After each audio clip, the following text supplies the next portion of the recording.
भारतीय ऋषि परंपरा या कहे धर्म परंपरा बिना मंत्रों के अधूरी ही है। हिंदू धर्म का अस्तित्व मंत्रों के अस्तित्व बिना खाली खाली प्रतीत होता है। शब्द को ब्रह्म की संज्ञा दी गई है और योग ने कुंडलिनी नाद को या नाद ब्रह्म को प्रदर्शित करने व उससे जुड़ने के लिए ध्वनि अर्थात मंत्र बीज की महिमा स्थापित की है। कौलांतक पीठाधीश्वर मंत्र पुरुष है, उन्हें हजारों मंत्र कंठस्थ है। कौलांतक नायक होने के कारण मंत्र बिना उनका कार्य ही संपन्न नहीं हो पाता।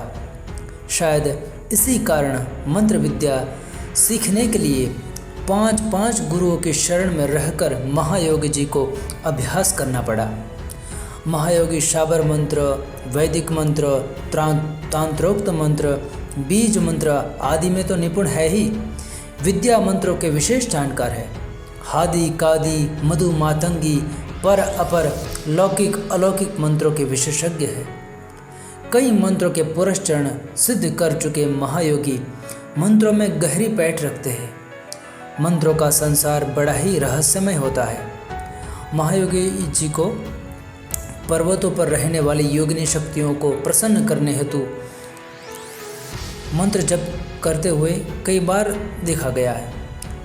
महायोगी जी मंत्रों के रहस्य से भी भली प्रकार परिचित है। शुरुआती दिनों में जब किसी को मंत्र का अधिक ज्ञान नहीं होता था, तब महायोगी जी अपने निकट बिठाकर उसे मंत्र हेतु न्यास, संकल्प और मंत्र के षोडश संस्कार करवाते, जिसमें उत्कीलन, ताड़न, शोधन आदि सब शामिल होते हैं। तब भी मंत्र फलता नहीं था तो सुबह के समय उसे उठाकर कहते कि मैं मंत्र का उच्चारण कर रहा हूँ, तुम उसे दोहराना शुरू करो। लगभग 1 घंटे तक यही प्रक्रिया चलती रहती। महायोगी जी प्रभात में घोष अर्थात उच्च स्वर में मंत्र का जाप करते थे, तो कभी बिल्कुल मौन होकर, कभी बुदबुदाते हुए भी। मंत्रों के रहस्य के बारे में यहाँ सार्वजनिक रूप से बताना ठीक नहीं है, किंतु अलग अलग साधक को अलग अलग तरह के मंत्र फलते हैं। ये ज़रूरी नहीं कि यदि कोई मंत्र मुझ पर कारगर है तो वो दूसरों पर भी कारगर ही होगा। ये तो गुरु ही जानते हैं कि किस वृत्ति का मंत्र किस तरह के साधक के लिए हितकारी होगा। कुछ विद्या मंत्र तो इतने लंबे होते हैं कि एक बार पढ़ने में ही अच्छे से अच्छे साधक को भी 20-25 मिनट लग जाए। तांत्रोक्त मंत्र का उच्चारण ही अपने आप में एक समस्या है। अधिकतर मंत्रों का गायन नहीं होता, केवल कुछ मंत्र ही है जिनका गायन होता है। शाबर मंत्र तो तब तक फलते ही नहीं जब तक कि गुरु भक्ति पराकाष्ठा पर न पहुंच जाए। नाथ परंपरा ने शाबर मंत्रों को बहुत आगे बढ़ाया है। सिद्ध परंपरा ने तांत्रोक्त मंत्रों को व बीज मंत्रों को आगे बढ़ाया है। कर्मकांड व पूजा पद्धति ने वैदिक व शास्त्रीय मंत्रों को आगे बढ़ाया है। इस तरह मंत्र के अनेक मार्ग हैं। महायोगी सत्येंद्र नाथ जी महाराज कहते हैं कि जब तुम ध्यान की गहराई में उतर जाते हो तो तुम्हें अपने ही भीतर नाद सुनाई देने लगता है। उसी नाद में बीज मंत्र सुनाई देने लगते हैं। वह अनेक शास्त्रीय व वैदिक मंत्र बिना सीखे भी उसे सुनकर ही सीखे जा सकते हैं। कुंडलिनी शक्ति के बीज ही मंत्र के उत्पत्ति स्थल है, किंतु शास्त्रानुसार भगवान शिव ही मंत्र नायक है।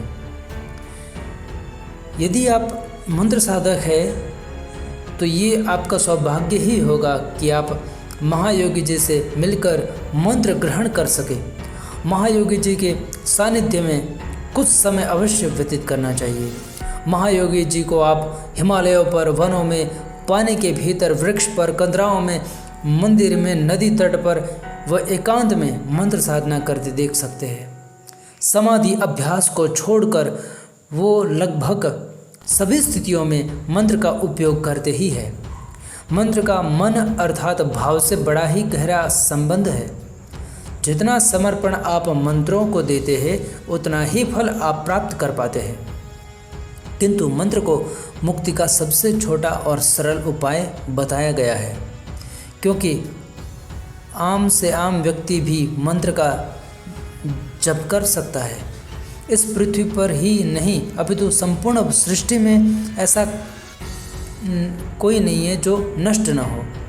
वैसे भी संसार को अलविदा कहना ही है, तो ऐसे में मृत्यु के पश्चात अज्ञात का सामना करने के लिए मंत्र को ब्रह्मास्त्र माना गया है।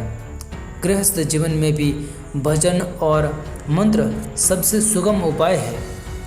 मंत्र से बल मिलता है, मंत्र से शांति मिलती है, मंत्र से भक्ति प्रबल होती है, मंत्र से ही वरदान मिलता है, मंत्र से ही इष्ट के दर्शन भी होते हैं। मंत्र गुरु की शक्ति होता है। एक ही मंत्र यदि साध लिया जाए तो वो जीवन की दिशा और दशा बदल सकता है। किंतु मंत्र को सिद्ध करने का उपाय है कि बार बार मंत्र का जप करो, उसके मर्म से जुड़े रहो, उसकी शक्ति को अनुभव करो। मंत्र की सफलता का उपाय बताते हुए महायोगी जी कहते हैं कि कुछ मंत्र एकाग्रता से फलित सिद्ध होते हैं, कुछ विचार विसर्जन से, कुछ संस्कार शोधन से, कुछ पापों के प्रायश्चित से, कुछ केवल गुरु की कृपा से ही सिद्ध होते हैं। जीवन चाहे अमीरी में कटे या गरीबी में, दोनों का संतुलन होना ज़रूरी होता है, जिसे बनाने में मंत्र अहम भूमिका रखता है। जीवन के संकट आने पर या दुख आने पर परेशान नहीं होना चाहिए, अपितु इष्ट देवी देवता की उपासना करनी चाहिए और मंत्र का सहारा लेना चाहिए। केवल इतना ही पर्याप्त होता है और सब वेदनाएं नष्ट होती है। अपने कुल देवता और इष्ट के मंत्रों का सदा जाप करने वाला कभी संकट की स्थिति से नहीं गुजरता। शांति एवं सुखपूर्वक जीवन जीते हुए परम तत्व को प्राप्त करता है, जो जीवन का परम उद्देश्य भी है।